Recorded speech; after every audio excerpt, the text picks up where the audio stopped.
Hello, welcome to this week's podcast brought to you by the Good Money Guide and our sponsors Pepperstone, who are a multi-regulated CFD broker providing trading services in forex, stocks and commodities in multiple destinations. I'm Michael Hewson, and joining me again is Pepperstone Senior Market Strategist Michael Brown. Good afternoon, Michael. Fresh from some fairly decent US data. Indeed, yeah, very good afternoon to you, mate. Fresh from some data pointing to the US economy being sizzling hot and back in the office as well. So I'm suitably attired in a collar this week. I've had a few comments about my slovenliness in recent episodes. So our listeners will be very pleased to learn that the collared shirt is back and the gilet is back as well, because it's a bit chilly outside. Yeah, I'm not so sure about the gilet, but having said that, I'm wearing my blue jumper as well. So yeah, the temperature has turned a little bit on the chilly side, as you say. Yes, indeed. Yeah, it's been a relatively quiet week for macro data, but obviously barring the numbers out this afternoon. Somewhat mixed nature. Obviously, US data has been slightly better than expected. UK data, not so much. Weak PMIs earlier in the week. Obviously, the US GDP numbers, the weekly jobless claims. We've also had a cacophony of central bank speakers, so we'll talk a little bit about that. And obviously the weakness that we're seeing in stock markets at the moment on a combination of concern about I hate to say it because this is a story that gets wheeled out at fairly don't say month end, please. Don't say month end. No, it's not month end. It's basically it's bubble territory. You know, OpenAI, Nvidia, AI infrastructure spend. Are we in a bubble? Yada yada yada. You know, we sort of had it at regular intervals over the course of the last, well, pretty much all of this year. You know, is the S&P in bubble territory? You know, are we heading for a crash? So on and so forth. So we can talk a little bit about that, and obviously the Nvidia OpenAI story. Yeah. As well as obviously US rates edging up on the back of the fact that markets are now pricing out the likelihood that the Fed could cut rates at the next meeting. So we'll talk a little bit about that, and I'll obviously talk about the other topics we're going to talk about after the risk warning. So the risk warning, here we go. The information provided here, whether from a third party or not, isn't to be considered as a recommendation or an offer to buy or sell, or the solicitation of an offer to buy or sell any security, financial product or instrument, or to participate in any particular trading strategy. We advise any readers, viewers or listeners of this content to seek their own financial advice. Spread bets and CFDs are complex instruments and come with a high risk of losing money rapidly due to leverage. 73.7% of retail investor accounts lose money when trading spread bets and CFDs with this provider. Okay, so now we've got that out of the way. We can move on to the fun stuff now. Move on to the fun stuff. I mean, I really should have that off pat now, but to be quite honest, my brain doesn't have space to basically memorize all of that nonsense. I think there are, our compliance team will pay... not be happy with me for saying this, but there are more important things in the world than memorising risk warnings. Yeah, exactly that. Anyway, so topics that we're going to discuss today. Obviously, what's been driving markets this week. I talked a little bit about that in the summary leading up to the risk warning. So we'll talk about Fed speak. We'll talk about, obviously, today's US data and the data that we've seen so far this week. We'll also talk about the Bank of England speak that we've seen and the divergent messages that we've been hearing from the likes of Andrew Bailey and external MPC member Megan Green, who suggested that we skip a rate cut in November. UK economic data update, talk about that. The OECD reporting that the UK will have the highest rate of inflation in the G7, well, quelle surprise. But on the flip side of that, they did upgrade their growth forecast for this year. So maybe there's a little bit of a silver lining there. Talk about Kingfisher results. Last week, I said that perhaps the pessimism was overdone. Looks like I was right. Also talk about JD Sports results and a little bit of a mixed reaction to those. Raspberry Pi, again. We'll talk about Mitchell and Butlers very briefly, and we'll also talk about Babcock's before we move on to the week ahead and obviously next week's non-farm payrolls. So, Michael, US second quarter GDP final revision, a significant upward revision and a much better than expected weekly jobless claims number. Indeed. So what to make of it? Well, firstly, I must admit to having a bit of egg on my face because I said on my morning call this morning, we've got a lot of US data on the docket, but none of it's likely to move the needle too much. Well, little did I know that we would have such a significant revision to that GDP print, up to 3.8% annualized quarter on quarter growth in the 3 months to June. As you say, initial jobless claims coming down nicely to their lowest level since July.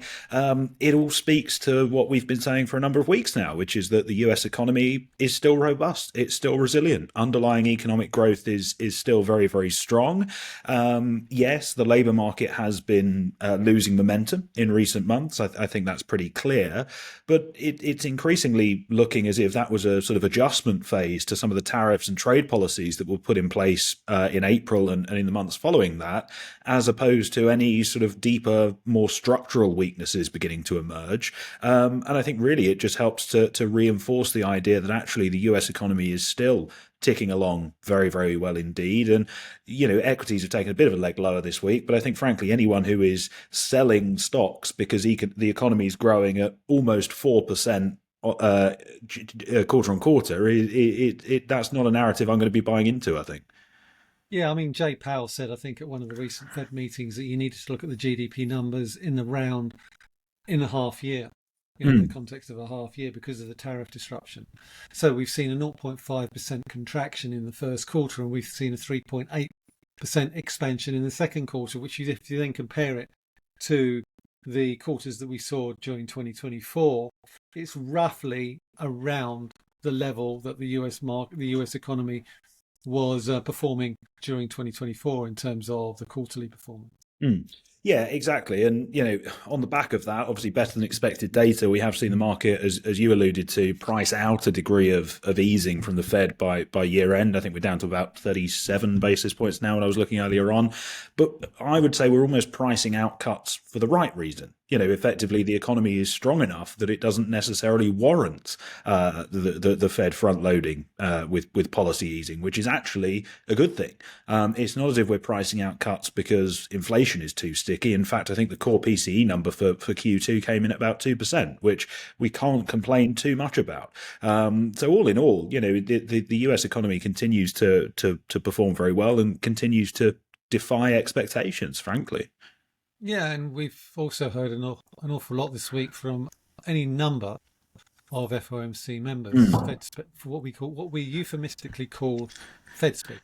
So I've got the hump about this, I must admit. Okay, well, we've heard from Mary Daly, San Francisco Fed president, Austin Goolsbee, who's Chicago Fed, and who generally tends to lean dovish.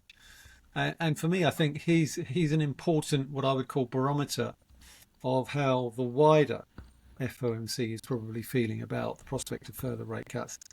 And he's in no rush. And yet you've got Steve Moran, not Moran. Don't want to get that wrong, or maybe you do, I don't know. Not moron, Moran. That's what my phone corrects him to now. Yeah, well, he's saying the neutral rate is probably 2% lower. Well, not according to those GDP numbers. Yeah, exactly. And yeah, I mean, one thing that Steve Moran did do on Monday was publish effectively his sort of whole thinking and framework for analysing the economy, which actually, fair play to him, it's quite nice to see that level of transparency from a member at the Fed.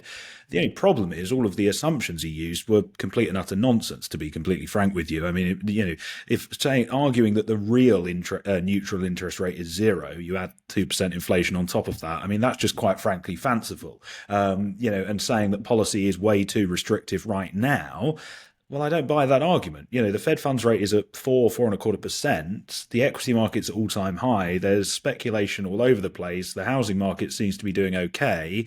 And inflation is not only north of target, but moving further away from target. So I struggle to buy the argument that policy is too restrictive. I think the more convincing case is that policy isn't restrictive enough in many ways.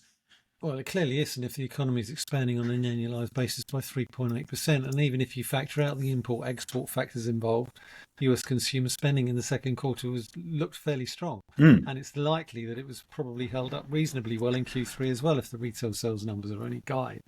So the idea that the US economy is struggling and needs a rate cut right now, it's already just had one. Let's see how this rate cut filters down into the wider economy before cutting rates again. Yeah, and I think one thing that is interesting is that the market potentially hasn't paid as much attention to some of these messages from the Fed as the Fed would probably like. Obviously we've had this modest hawkish repricing today, but that's come on the back of stronger than expected data. These Fed members are sort of trying to stress data dependency and risk management and all the rest of it, and the market's going, no, we think you're just going to cut at consecutive meetings, September, October, December, through to year end.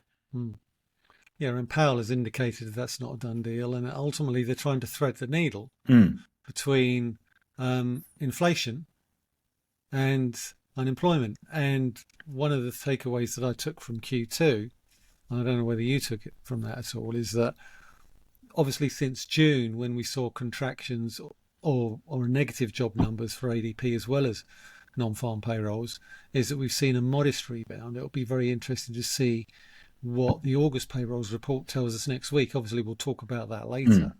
But I think that is going to be a significant bellwether of market pricing and the likelihood of a cut at the next Fed meeting going forward.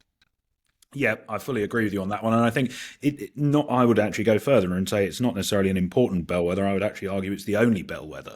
The Fed have been pretty explicit in basically confirming that their reaction function now hinges almost entirely on developments on the labour market. They are going to look through inflation. So it is very much a case of what does the non-farm payrolls number and the employment report on the whole, what does that tell us about how the labour market is evolving? If it's soft, then obviously the Fed are going to deliver another cut at the end of next month. If it's a little bit firmer, unexpectedly firmer, then that's a whole different kettle of fish. And then you go, well, actually, are we going to look at the Fed potentially skipping October, waiting to see how the September cut is filtered through to the economy, and then potentially going again in December? That's the sort of game plan over the payrolls report, I think.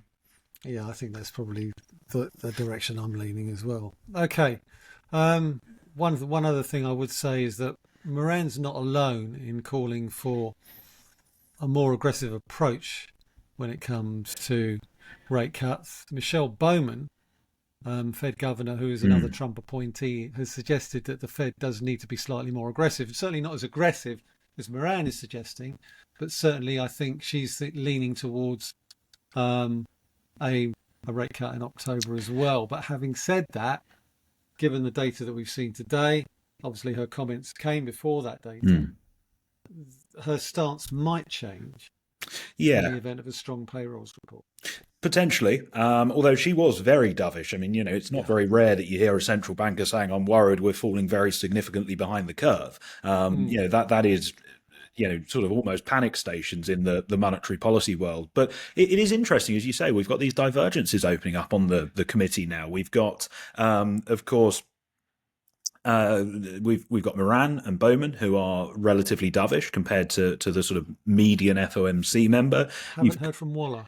We haven't, and that will be interesting when we do. I think if he could get in front of a microphone pretty damn quick, that would help us all out. Because we've then obviously got Goolsbee and Schmid, who spoke today on the other side, talking about how they're uneasy with front loading and they need to be data dependent going forwards. And actually setting Moran aside, because that's quite blatantly politically motivated, I would say this is a good thing. You and I have both for donkey's years complained about this idea of groupthink and overly reliant on a consensus among central bankers.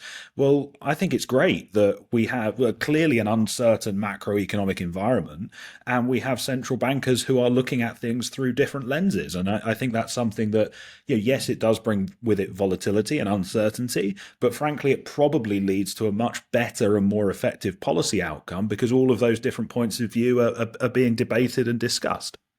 Yeah, I would totally get on board with that. It's a shame that the mainstream media can't. Their narrative is that central bankers haven't got a clue as to what the economy is doing. And I suppose in some respects they're right on that. But the reason that they're right on that is because the official stats bodies are absolutely bloody useless at their job. So, how can you formulate a policy plan or a policy response when the data that the BLS is giving you, the Bureau for Labour Statistics, or the data from the Office of National Statistics here in the UK, is flawed? Yeah. So, I think we should welcome the fact that there are divergent views. It means that central bankers are being more careful about what they do and how it affects the economy. And my only criticism would be of the Bank of England, particularly, is stop QT. Yeah. I agree. I completely agree with you on that one.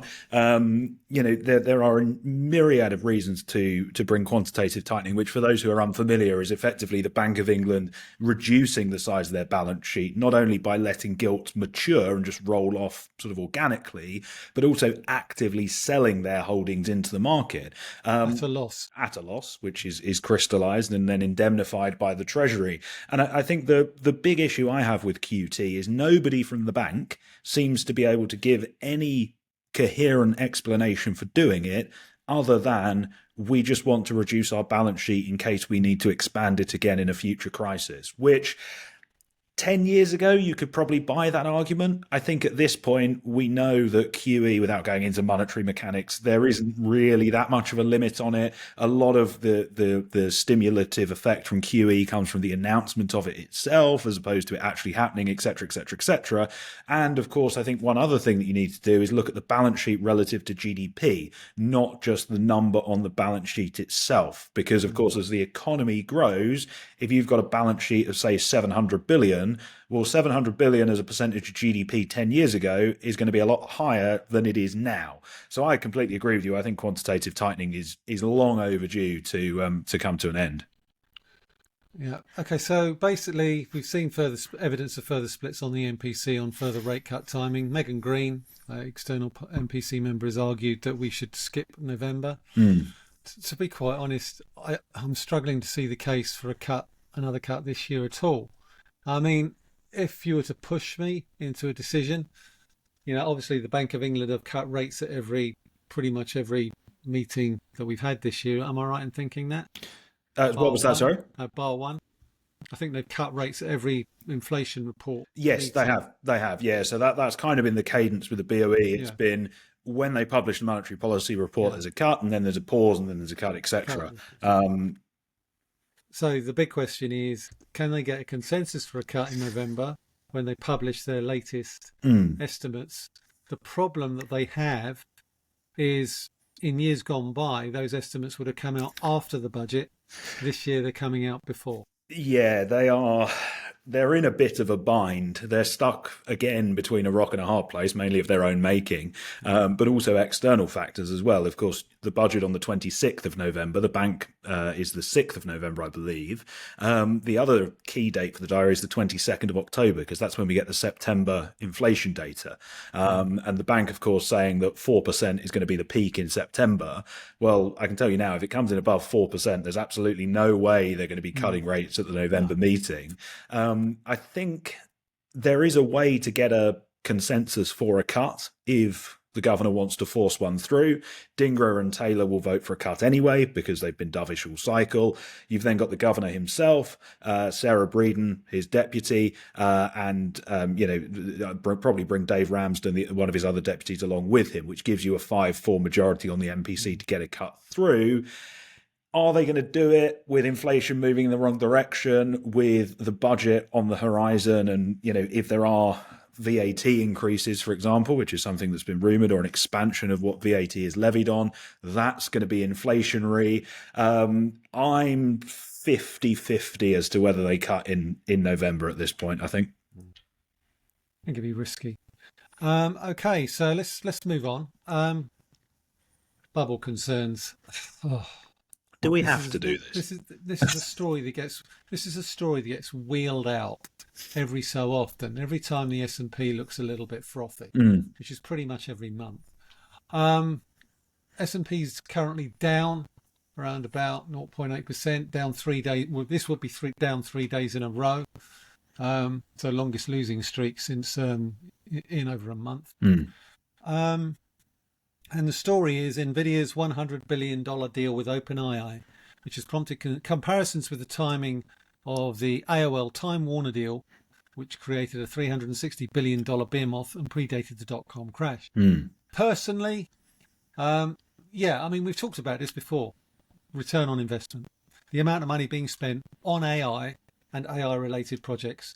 Where's the return on investment? This is not a new discussion. We've had it in numerous previous podcasts. But ultimately, stop trying to time the top of the market. Okay? At the moment, the S&P is an uptrend. It's been in an uptrend pretty much for God knows how long. Stop trying to put the fear of God into people that there's going to be a crash. Yeah, there probably will be at some point, but stop trying to time the damn thing. Yeah, no, absolutely. Very well said, mate. Yeah, I think if you had £1 every time you read a headline saying stocks are in a bubble, you'd have made by far and away more than you would if you tried to pick the top every time you saw one of those headlines. Frankly, I think it says a lot about sentiment when we've had 3 down days and people are sort of running around ringing alarm bells. We've also gone, I think it's over 100 sessions now since a daily drop of more than 2% in the S&P 500, which is staggering, frankly. But fundamentally, I think you're absolutely right. The market is in an uptrend. It's been in an uptrend for God only knows how long at this point. The bull case is a solid one. We spoke earlier about the rapid pace of growth we're seeing in the US. Earnings growth is robust. There are signs that these companies can monetize the AI capex that they've been dishing out. And of course the Fed now leaning in with a looser policy stance as well. So I think it's 3 down days and people are calling the bubble's burst, the end is nigh. I think that's just hyperbole, to be completely honest with you. I think what we're seeing at the moment is a fairly healthy correction after fairly decent gains since the beginning of August. So we're just seeing a little bit of a pullback. Yeah, and even you can probably take it back further. I haven't got a chart in front of me, but the bottom that we put in April, we're up 35% in the S&P and the Nasdaq since then. That's 4 months ago, 5 months ago, and we've done 30 odd percent. That's a huge move in that space of time. Yeah. And okay, yeah, it may have been driven by tech, but if we are where we are, ultimately you can only trade what's in front of you. But also the whole driven by tech thing is a bit of a red herring, to be honest. I mean, I haven't looked at the numbers recently, but last week I was looking at all the constituents of the S&P and how they've performed year to date. The best performing Mag 7 stock was Nvidia, and that wasn't even in the top 50 in terms of the S&P year to date performance. And it was only this week, I believe it was Monday or Tuesday, it was only this week that Apple traded into the green on a year-to-date basis. They're going to be back in the red now. And that was actually the first time this year that all of the Mag 7 had been positive on the year. And it's late September.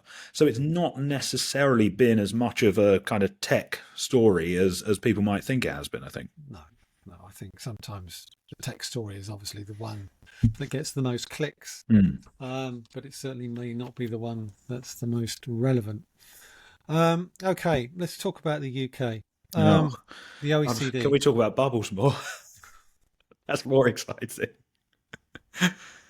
Let's talk about the OECD.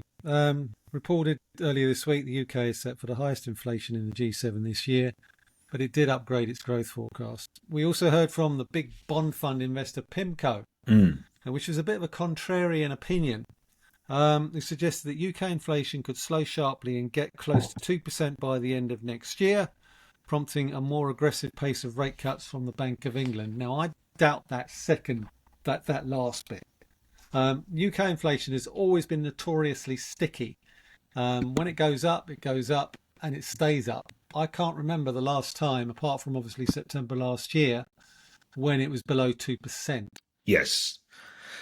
Yeah, I think PIMCO's trade is not necessarily what they're admitting to publicly. I think the trade is actually just a super bearish view on the UK economy, which basically results in the labour market rolling over considerably, growth being choked off to effectively nothing, which means demand dries up to the extent that inflation just falls like a stone back to 2%. There's probably a world in which that happens, certainly if Rachel Reeves goes down the path we're expecting in terms of tax increases. Yeah. But in terms of what the OECD have said, I mean, is anyone seriously surprised by what they're saying? That we're going to deal with sticky inflation and it's going to be higher than peers? Not only has that been the case for pretty much ever, but also we've got last year's budget and probably this year's budget as well are inflationary. So, we're sort of making our own bed and we've got to go and lie in it now. And obviously the growth forecast being upgraded is largely reflective of an increase in government spending, not an increase in business investment and not an increase in private sector economic activity. Because And this week's... Well, I was going to say, and as I said to you before we hit record, we're now almost at a point in the UK where the faster the economy grows, the worse news it is. And I know that sounds utterly mental to hear an economist or a strategist say that, but the reason why it's worse news is because all of the growth, I'm going to use inverted quotes, all of the growth that we're seeing is coming from government spending. And we cannot afford an increase in government spending. So, the data is not necessarily all it would seem at a headline level, I think. Well, you only have to look at the latest flash PMIs to understand that. Weaker than expected, manufacturing activity slipping further into contraction territory at 46.2. Services also slowed more than expected. We had a really good August number, slipping back from 54.2 to 51.9.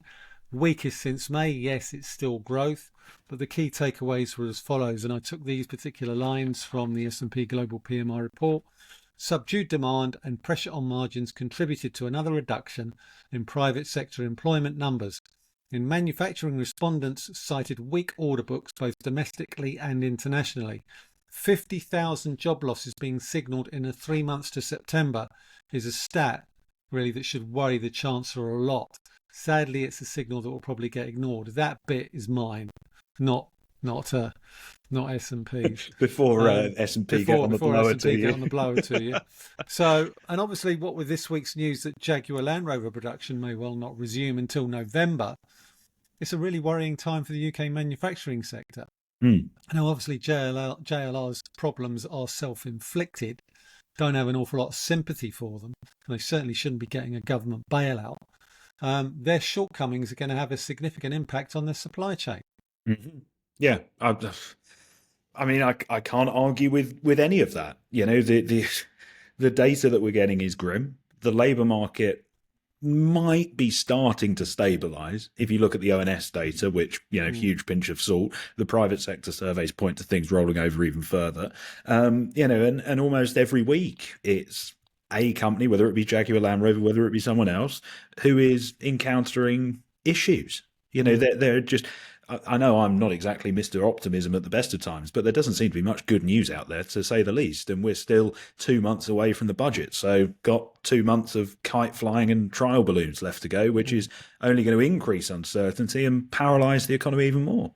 Well, I think that was one of the key takeaways from those PMIs that, obviously while businesses wanted to be optimistic for the next 12 months, the looming budget is acting as a disincentive to, commit too much money, investment and that sort of thing in the short to medium term, and we can't keep doing this. We had the same thing this time last year in the lead up to the October budget, and we're doing the same thing again, and while the Labour Party is fighting internally, you get Andy Burnham, who's basically the Mayor of Greater Manchester, being touted as a possible replacement to Keir Starmer because Labour MPs are dissatisfied with the performance of the PM, and not being funny, who isn't? It's a very good point. When he comes out, and says we need to stop being in hock, we've got to get beyond this thing of being in hock to the bond markets. Yeah, well, good luck with that, mate. Because I tell you what, if you keep borrowing money the way you're borrowing it, you are going to be in hock to the bond markets, whether you like it or not.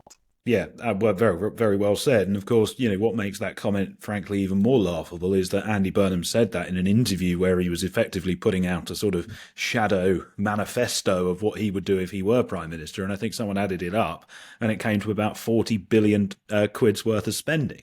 So, not only are you saying I don't want to be in hock with the bond market, you're proposing to spend 40 billion quid that we don't have, that we'd have to raise via the bond market. And you're also talking about a potential coalition with Jeremy Corbyn Corbyn. None of that is going to, soothe investors' nerves to any degree.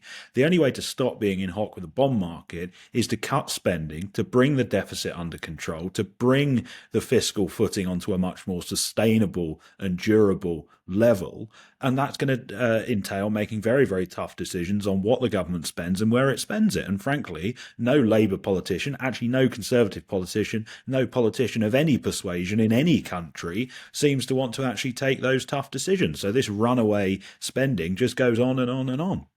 Well, it will stop eventually because the bond market will reimpose discipline. And then that will be a very painful adjustment. Anyway, let's move on to something more positive, because we have seen some positive results this week.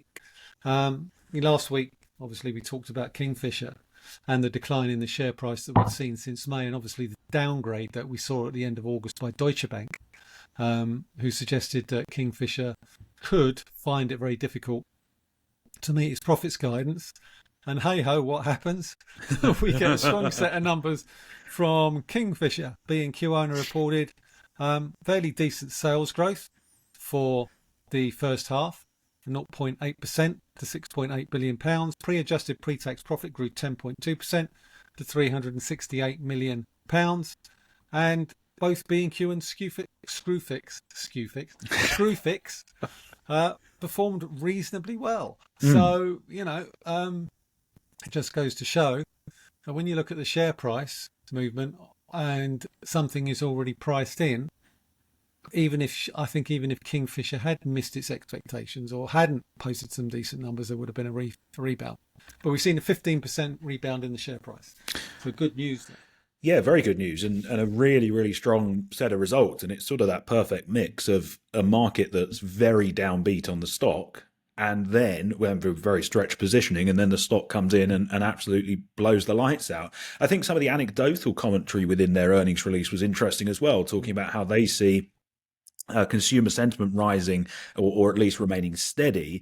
And they were also talking about, particularly when it comes to B&Q, an increase in big ticket purchases. And again, that is an interesting comment, because we spoke this time last week about how people may be pulling back on that sort of thing and tightening their belts a little bit given the uncertainty that we see. Well, it doesn't seem to be the case. According to Kingfisher, at least, people are confident enough in the outlook personally and on a broader level to make those big ticket investments and carry on spending. I've got a bit of an anecdote for you here. Oh, go on. Because it actually supports what you were just saying. We had a few problems with our kitchen cabinet doors, and the people who installed them, I was talking to the proprietor about how business was doing. They fit bathrooms in kitchens and what have you. And he was telling me that ultimately business was still reasonably good. It was ticking over. People were still putting in kitchens and bathrooms. But the demographic of those people putting in those kitchens and bathrooms were over 50, which ties into, I think, the idea that people were basically cashing out some of their pensions and investing in home improvements because of concern about changing in rules, changes of rules when it comes to the tax-free component of pensions. Because, as I said, he was saying that they don't get to install many kitchens for people in the age group between 20 and 40, but between 40 and 60, there's been a significant increase. And one of the reasons cited was that we want to improve the home, taking some money out of our pension because we want to spend it while we can. And that's actually really interesting again, sort of zooming out and taking that to a broader level is you almost end up with this sort of bifurcated two-speed economy where you've got 50 plus or 50 to 70, whatever bracket you want to look at it, of, comfortable spending, investing, et cetera, and then sort of 20 to 40 where things are a lot tighter, the spending not necessarily is taking place, certainly on the big ticket items it won't be taking place. That could be a sort of interesting dynamic for the economy moving forward.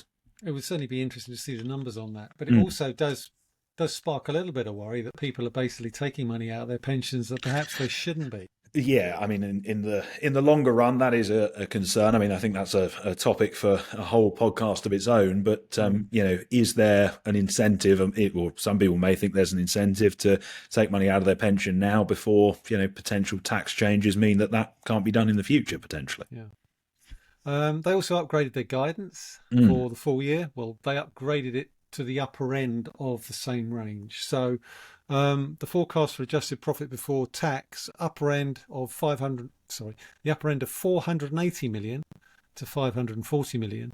But they also raised the guidance on their free cash flow by about 60 million pounds, as well as raised the number of shares it was looking to buy back by 300 million pounds. So buying back more shares, raising the amount of free cash flow estimates for this year. So all in all, fairly decent set of results. French business, still a bit of a basket case, but at least they've managed to slow the bleeding there. A 2.4% decline in total H1 sales, which was a little bit better than they were expecting. But, I've said it before and I'll say it again, they should get shot at that business because it's actually there's a ball and chain around the wider business. No, absolutely. JD Sports. Do you have any thoughts on that? Tricky set of numbers to digest, really. I was going to say that they are a bit of an odd set of numbers, to be honest with you. I mean, pre-tax profits were up, but you can't exactly say they were sounding particularly upbeat, to be completely honest with you. They were very cautious in terms of looking forward. And I think the market has really struggled to, digest those results. What are we supposed to be looking at? Are we looking at the increase in profits? Great. Adjusted profits lower, not so great. Yeah. Margins tighter, revenue higher, cautious outlook. It's kind of give with one hand and take with the other in terms of the results that they delivered, I think. Yeah, and also it was very interesting to see that sales in the US were down 3.8%, UK not too far behind, down 3.3%. So obviously there is a slowing of demand for sportswear. Yes. And obviously with the US being its largest market because of the integration of Hibbett and Korea, I think what you're seeing is when you take the adjusted items out for integrating these businesses, that's why profits are lower. Yeah, absolutely. So we'll see whether they can rebound. They also kept the dividend unchanged. They are beginning a £100 million buyback, which we'll see whether that has any impact. But very much a mixed bag, I think, from JD Sports. Yeah, Raspberry Pi initially slid to the lowest level since December, 6% decline in first half revenue. They've since rebounded a bit since then.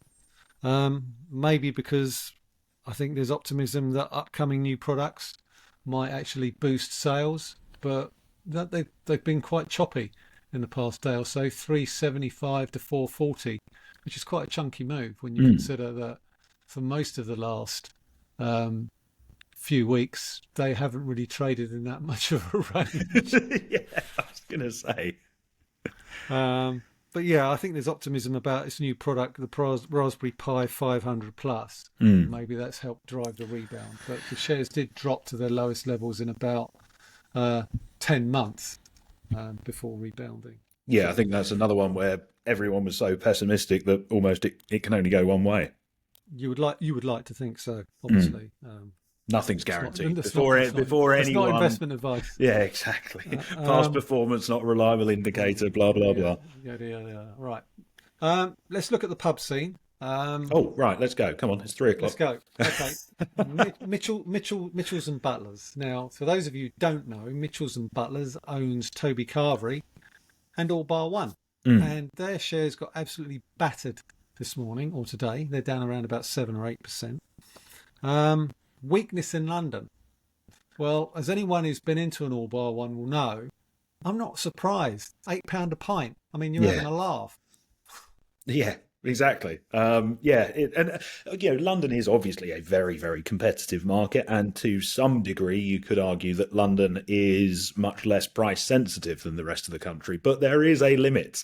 I think everyone has a limit, and there's certainly a psychological limit. Exactly. I was telling you earlier on when I went into an All Bar One and got stung for £8 for a pint of Peroni. I must admit, I said to myself, "I'm never coming back in here."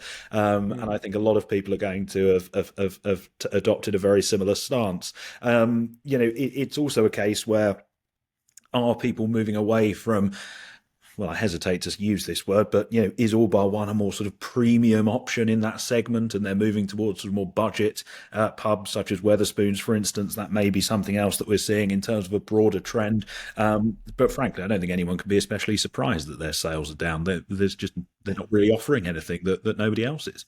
Well, you could say that, but I'd hardly say Toby Carvery is upmarket. No, that's very true, actually. Which is another one of its brands. So, yeah, so the shares are down sharply, hit their lowest level since April, earlier this year. Be interesting to see whether or not those declines hold or whether we see a bit of a rebound. But the fact is they've broken below the lows of this month. So the potential for further declines could well be quite high, particularly heading into the autumn and winter months. And obviously Tim Martin has been very vocal about the challenges facing the pub sector when it comes to VAT on beer and food, and we'll cover that because JD Wetherspoon are reporting their full year numbers next week. Yes. So, well, that brings us on to the week ahead, I suppose, doesn't it? It does bring us on to the week ahead. So, I mean, we can probably segue into that if you like. Oh, go before on. Before we cover the main topic, obviously, which will be non-farm payrolls. But yeah, I mean, full year numbers for Wetherspoons on the 3rd of October, which I think is Thursday. Friday, I think. Friday. Okay. I think it's the 3rd. Well, it's the 2nd or the 3rd. Whatever it is. These numbers have a habit of moving. So, yeah, solid set of Q4 numbers. Wetherspoon shares rose to the highest levels in over 12 months in July after a 5.1% increase in like-for-like sales. The shares have slipped quite a bit since then. Obviously, the warmer weather helped the improvement in like-for-like sales in the 12 weeks to the 12th of July. Obviously, since then, Tim Martin has penned a missive by way of an RNS announcement, basically just criticising the government for the way that it treats the pub chains when it comes to serving alcohol and food and what have you. Supermarkets are 0 rated for that, whereas obviously the hospitality sector has to pay 20%. Yeah. And maybe they could pay 10. I don't know, but yeah, I think there needs to be a rethinking of the hospitality sector because it is a big revenue earner for the exchequer. No, I agree. I mean, this is a very long-running complaint of Tim Martin's, but it's also a perfectly fair complaint, to be completely honest with you. And certainly in an environment where the government are treating businesses as cash cows, effectively, having that 0 rated VAT on the retailers and instead levying it on hospitality, that doesn't seem particularly fair. But it will be interesting to see how those numbers come out next week. You would expect that they're going to remain relatively resilient, but we will see on Thursday or Friday or whenever it is. Yeah, whenever it is, I'll need to check the date on that because I'll be surprised if it's a Friday. I mean, it could well be a Friday, but generally earnings numbers tend to come out on Thursdays in the UK. We've also got Greg's third quarter numbers, and Greg shares have had a bit of a nightmare this year. They're down heavily. Issued a profits warning in July. Close to 5-year lows. Even though they did report a 11.3% rise in full year sales to £2 billion in January, but since January, I think this concern, and whether it's justified or not, is that the increase in prices that we've seen from Greggs will prompt a significant slowdown in sales and profits going forward. They are down. Like-for-like sales are down 2.6% in the first half of the year. Obviously, part of that was the heat wave. Who wants a sausage roll when you could be having ice cream? In 30-degree heat. Let's add that context importantly. Yeah, exactly. I mean, the narrative here is an interesting one because it was one of the success stories was Greggs post-pandemic. And that story has quickly been turned upon its head. So, yeah, I mean, thoughts on Greggs? Yeah, to be honest with you, this could be famous last words, given that they're down 50% in the last 12 months, but it does feel like it's a little bit over the top, to be completely honest with you.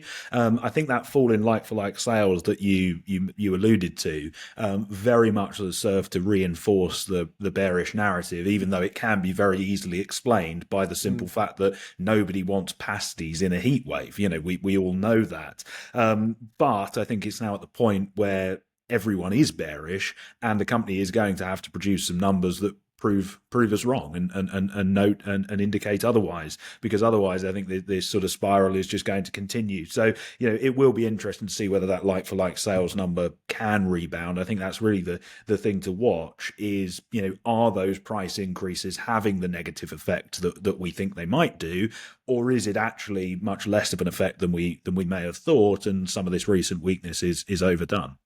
I think there's also a concern that the store expansion plan is proceeding too quickly.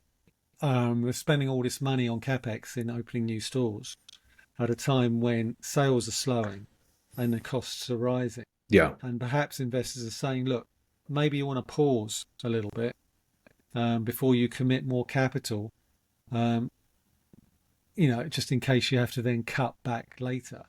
I mean, the store expansion plan is obviously a good thing. They've closed some, opened others. yeah. And I was reading somewhere that they've opened a pub. Yeah, I saw that. I think it's a one-off publicity stunt type thing. Yeah. But Greg's, if you are listening, Greg's Pub, I mean, what a business that would be. Pint and a sausage roll for £8 or whatever. Absolutely class. Mate, segue again. Greg's, get on the blower to Wetherspoons, do a tie-up. Yeah. Free business idea for you. There you go. That would turn your share price around. Open up a franchise in a Wetherspoons pub. There you go. Job done. Though I would say that given the fact the price of your sausage rolls has gone up by more than 25% since 2022, you may want to start thinking about that as well. Yes, that is a good point, actually. Anyway, that's Greg's. Wetherspoons. Okay, we've got Tesco's. Now, last week I was talking about Tesco's as being a bellwether, along with an awful load of other retailers like Next, H&M, that sort of thing. When they reported back in June, really strong set of Q1 numbers. So this is the first half numbers for Tesco's. Thoughts and expectations on that, Michael? Yeah, well, I think the first thing to note is, as you rightly did the other week, they are a much better barometer for the health of the UK consumer than the official ONS data, because this is reliable, this can be, this is accurate, this is grounded in fact, as opposed to a statistics agency that can't work out what month we're in. Moving on from that, I think the focus from the earnings that we get next Thursday, is not only going to be on like-for-like sales, it's not only going to be health of the consumer, of course, but also Booker. That's been the sort of thorn in Tesco's side for quite some time now. And I think participants are going to be focused on actually whether maybe that is not quite as much of a thorn anymore. That's really the line that I think will probably get quite a lot of attention, in addition to like-for-like sales and market share, etc. Yeah, I mean, in Q1, Booker actually saw a fairly decent uptick in sales. It rose 2%. They rose 2% to £2.3 billion, and that was the catering business, which saw a very decent uptick. This food logistics business saw a slightly weaker quarter, along with tobacco. But if you pay attention to the Kantar World Panel Grocery Survey, yes, the recent one that was out, I think, at the end of August, pointed to Tesco's market share increasing to 28.4%, with spending up 7.7%, which was its high since December 2023. So I think the bar is high for Tesco's. Adjusted operating profit expectations between 2.7 billion and 3 billion pounds, and free cash flow between 1.4 and 1.8. Let's see what they say about that. Yeah. When they release those numbers. Okay, so those are the main UK companies reporting next week. I'll come on to the US companies. Let's talk about Let's go back. Let's circle back to non-farms. So Mm. we don't really need to talk about it too much because we've pretty much covered it, I think, Yes. at the beginning of the podcast. But what are we expecting for non-farms next week?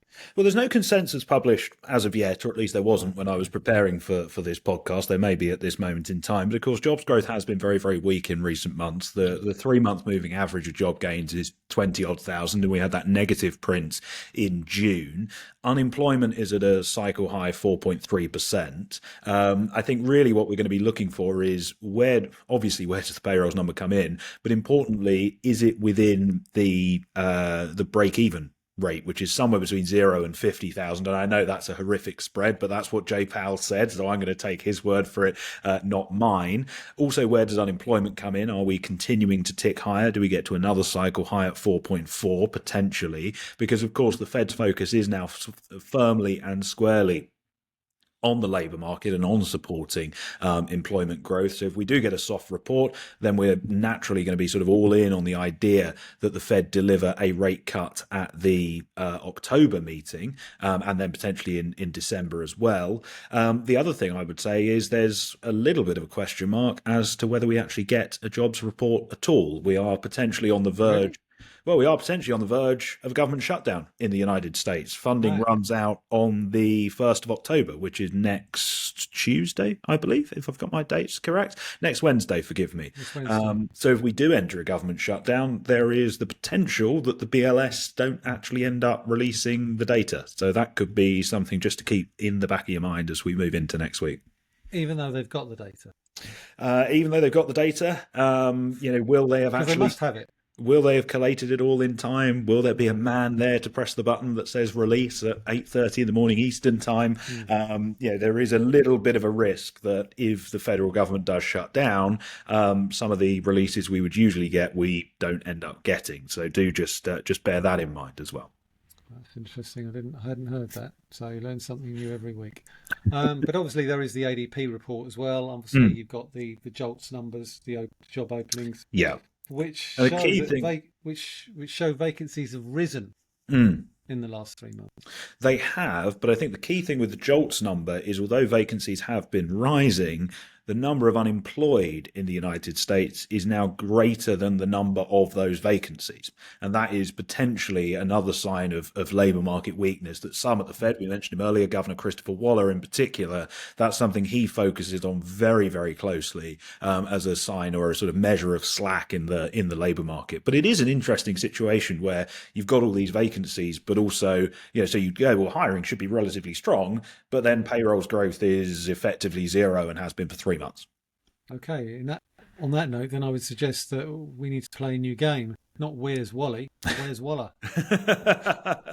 Indeed. Where is he? Chris, get in front of a microphone. Come on. Yeah, tell us what you think. Come on the podcast. Okay, yeah. UK lending data for August. Slightly lower rates stimulating demand in the UK mortgage market. Approvals in July edged up to 65.4k in July. Obviously, rates are lower. Mortgage rates are lower than they were, say, for example, a year ago. But obviously, inflation, sticky inflation, further tax rises. What can we expect to see from that, from the lending data? Probably more of the same, really, I would suggest. I think so. Yeah, absolutely. And I think there's a lot of moving parts in terms of lending here in the UK at the moment, and I would argue potentially rates are not actually the biggest of those moving parts. Certainly when it comes to things like mortgages, as we were speaking about earlier, with the housing market effectively just kind of stuck and not really going anywhere and stagnating, it's probably going to stagnate for the next couple of months until we're through the budget. As with so many things relating to the UK at the moment, that uncertainty as we lead up to the 26th of November is just acting as effectively a handbrake on any and all economic activity, whether it be spend, whether it be lending, whatever it may be. I think it is going to be a case of more of the same in that data that we get. Okay, now I'm not normally one to place too much stock in final second quarter GDP numbers. Well, maybe we should after the US data today. But maybe we should, because we've got final second quarter GDP numbers out of the UK. Now, it's well documented that the Office of National Statistics is struggling with its core function, namely collating the data needed to assess how well the UK economy is performing. I struggle with the idea that the UK economy grew by 0.3% in the second quarter. I mean, obviously, government spending was a key part of that.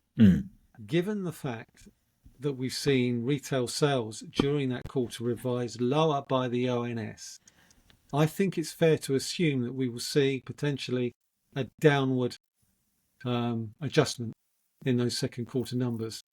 Thoughts on that, or do you think that I'm barking up the wrong tree there? No. I think you're absolutely right. I think there's every risk that we see a downward revision to the GDP print. Certainly, if you look at things like the PMI surveys and also retail sales, as you mentioned, nothing, well, I was going to say strong. 0.3% growth is not strong in any world, but nothing points to the economy having been as resilient or grown at that sort of a rate. Everything points to conditions having been considerably more fragile than that. The GDP print is a little bit of an outlier. And yeah, I think risks are tilted almost entirely to the downside on that data next week.